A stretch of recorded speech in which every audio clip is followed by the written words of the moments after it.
They laughed when the quiet new recruit stepped into the training ring. They called her weak. They said she didn't belong. But what these cocky soldiers didn't know was that standing before them wasn't just another trainee. She was a ghost from the Navy's most elite program, and in 60 seconds, she was about to rewrite everything they thought they knew about combat. If you love stories about underdogs who shock the world, and if you love your mom and dad, smash that subscribe button right now and show some love, because what you're about to witness will leave you speechless. The fluorescent lights hummed overhead in the combat training facility at Fort Bragg, casting harsh shadows across the worn mats that had absorbed the sweat and blood of countless soldiers. Maya Savage stood at the edge of the room, her compact frame barely reaching 5'4", her hands clasped behind her back in a relaxed stance that belied the tension crackling through the air. She had been at this posting for exactly 3 days, transferred in under circumstances that remained mysteriously vague in her personnel file, and already she had become the target of ridicule from a particular group of soldiers who seemed to believe that military prowess was measured solely in inches and pounds. Staff Sergeant Derek Bronson was the ringleader, a hulking figure who stood 6'3" and carried himself with the swagger of someone who had never truly been tested. He had made it his personal mission to make Maya's life difficult from the moment she arrived, his comments ranging from barely concealed sexism to outright hostility. Today, he had gathered his crew of followers in the training room during what was supposed to be optional sparring practice, but everyone knew what was really happening. This was an ambush, a setup designed to humiliate the new transfer and send a message that she wasn't welcome. Maya had seen it all before, in different uniforms and different facilities, but the script was always the same. Men who measured their worth by how much they could bench press, how fast they could run a mile, how loudly they could assert their dominance in spaces they believed belonged exclusively to them. She had learned long ago that words rarely changed minds like these. Only action spoke a language they understood, and today, she would deliver a message in the most eloquent way possible.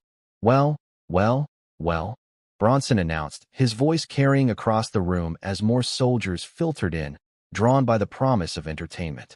Look who decided to show up. I was starting to think you were scared, Savage. Funny name for someone who looks like they'd struggle to open a pickle jar.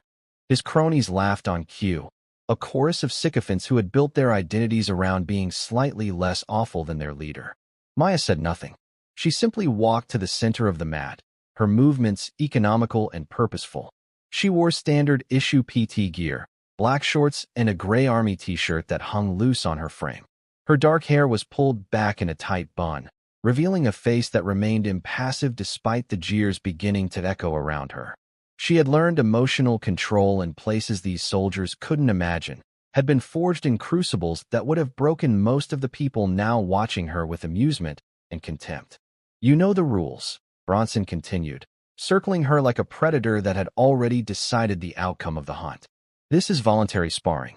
You can walk away right now, submit your transfer papers, and find a nice desk job somewhere. No shame in admitting you're not cut out for this.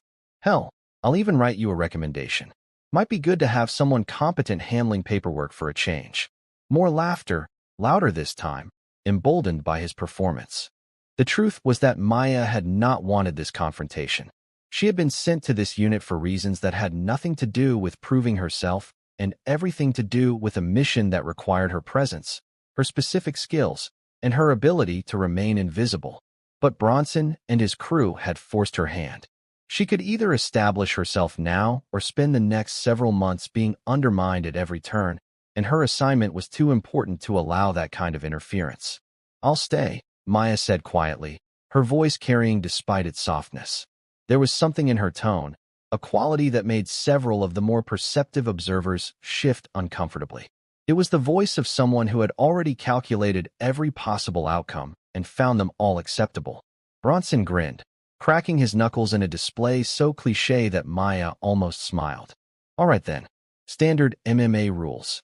Tap out when you've had enough. Try not to get hurt too bad. He stepped onto the mat, bouncing on the balls of his feet, rolling his massive shoulders. He outweighed her by at least 100 pounds, had 6 inches of reach advantage, and the confidence of someone who had never lost a fight in this particular arena. What Bronson didn't know, what none of them knew, was that Maya Savage had spent the last 5 years in a program so classified that most of the military didn't believe it existed. She had been part of an experimental integration initiative that had quietly placed a handful of women into Navy SEAL training, not as a publicity stunt or a checkbox exercise, but as a genuine test of capability. She had been one of only 2 women to complete the full pipeline, surviving Hell Week, dive phase, and land warfare training alongside men who had initially resented her presence and eventually came to respect her abilities. She had deployed to places that didn't officially exist, had run operations that would never be acknowledged, and had earned the Trident that she kept carefully hidden in her personal belongings. The referee, a senior NCO named Martinez who looked distinctly uncomfortable with the situation, stepped between them. "Keep it clean. No strikes to the back of the head, no eye gouging, no fish hooking. Tap or verbal submission ends the match." "Understood." Both fighters nodded, though Bronson's nod was accompanied by a smirk that promised he had no intention of making this quick or painless. "Fight," Martinez said, stepping back quickly. Bronson came forward immediately, using his size to try to impose his will, reaching for a collar tie that would let him control Maya's head and feed her knees. It was textbook aggressive grappling, the kind of approach that worked beautifully against opponents who panicked under pressure. Maya slipped the attempt with minimal movement, her footwork precise and economical. She didn't retreat, didn't circle away. She simply wasn't where Bronson expected her to be. Frustrated by missing his first attack, Bronson pressed harder, throwing a looping right hand that had genuine power behind it. If it connected, the fight would likely end immediately. Maya leaned back just far enough for the fist to pass inches from her face, and as Bronson's momentum carried him slightly off balance, she stepped in and delivered a short, sharp elbow to his ribs. The strike was perfectly placed, hitting the floating rib with enough force to send a shock of pain through Bronson's entire torso. His eyes widened slightly, the first crack appearing in his confidence. The room had gone quiet. The soldiers who had been jeering moments before were now watching with focused attention, beginning to realize that something unexpected was happening. Maya moved like water, flowing around Bronson's attacks, her counters coming from angles he didn't anticipate. She wasn't trying to match his strength or engage in the kind of brawl he wanted. She was fighting a completely different fight, one based on precision, timing, and a level of technical skill that spoke of thousands of hours of training at the highest level. Bronson, now angry and embarrassed, abandoned technique in favor of raw aggression. He shot in for a double-leg takedown, driving forward with his shoulder aimed at Maya's midsection. It was a commitment, an all-or-nothing attempt to use his wrestling background to ground her and end the fight with superior position. Maya sprawled perfectly, her hips shooting back as her weight settled on Bronson's shoulders, stuffing the takedown completely. Then, with a fluid motion that drew gasps from several observers, she spun to his back, wrapped her legs around his waist, and snaked her arm under his chin. The rear naked choke is one of the most fundamental submissions in combat sports, but executing it against a resisting opponent who outweighs you significantly requires perfect technique. Maya's technique was flawless. Her choking arm created a V-shape against Bronson's carotid arteries, while her other hand secured the position behind his head. She had her hooks in, her legs controlling his hips and preventing him from rolling or standing. Bronson's hands immediately went to her arm, trying to pull it away, but he might as well have been trying to bend steel. Maya had locked the position, and now it was simply a matter of time. Bronson's face began to turn red, then purple. He thrashed violently, using the last of his oxygen to try to escape, but Maya rode every movement with the ease of someone who had submitted opponents in far more desperate circumstances. She wasn't squeezing with maximum force, wasn't trying to hurt him beyond what was necessary. She was simply waiting for the inevitable. "Tap," she said quietly, her voice calm near his ear. "Don't go unconscious. Just tap." For a moment, Bronson's pride warred with his survival instinct. Then his hand slapped rapidly against her arm, the universal signal of submission. Maya released immediately, unwrapping her legs and rolling away smoothly. She stood and offered her hand to help Bronson up, but he ignored it, rising on his own and stumbling slightly as blood flow returned to his brain. His face was a mask of humiliation and rage, his carefully constructed image shattered in front of his peers. Martinez stepped forward, raising Maya's hand. Winner by submission. His voice carried a note of respect that hadn't been there before. But Bronson wasn't finished. As Maya turned to walk away, he lunged forward, grabbing her shoulder and spinning her around. Lucky shot, he snarled.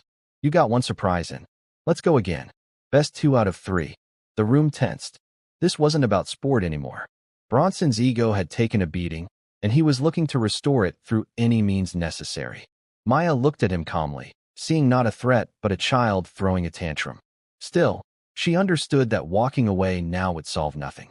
He would claim she got lucky, would undermine her at every turn, would make her mission harder. Sometimes, you had to deliver a lesson so thoroughly that it couldn't be misinterpreted. Okay, she said simply. They reset to the center of the mat. This time, there was no trash talk from Bronson, no smirk. He was focused, angry, and dangerous in the way that cornered animals are dangerous. When Martinez started them again, Bronson abandoned all pretense of technique and simply rushed forward, trying to overwhelm Maya with pure violence. What happened next would be replayed and discussed in that unit for years to come. As Bronson charged, Maya timed his approach perfectly, stepped to the side, and delivered a lightning-fast combination that would have looked at home in a UFC octagon. A jab snapped his head back, followed immediately by a crushing liver shot that made Bronson's entire body seize up in agony. As he doubled over, Maya spun and delivered a back kick to his chest that sent him sprawling onto the mat.